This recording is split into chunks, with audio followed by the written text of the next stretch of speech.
3, 2, 1. What?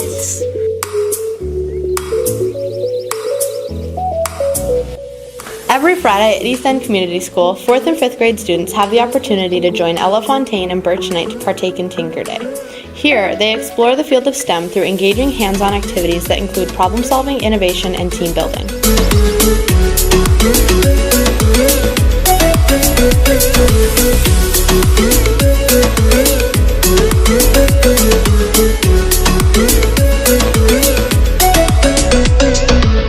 I like Tinker Day because I like learning science, and I wish I was a scientist when I grow up.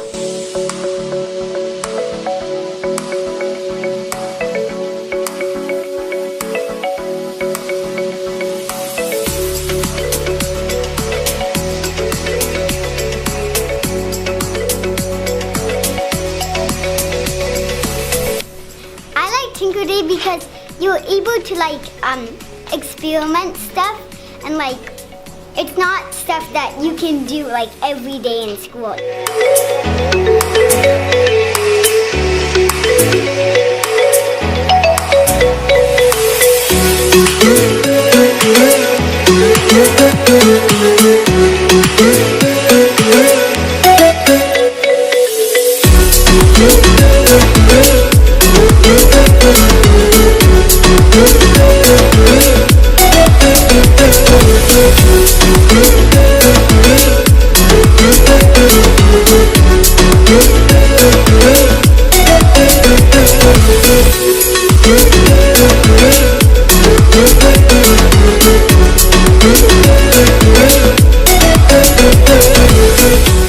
I like Tinker Day because it's fun and it's like you're learning, but not like regular math, but you're learning in a fun way.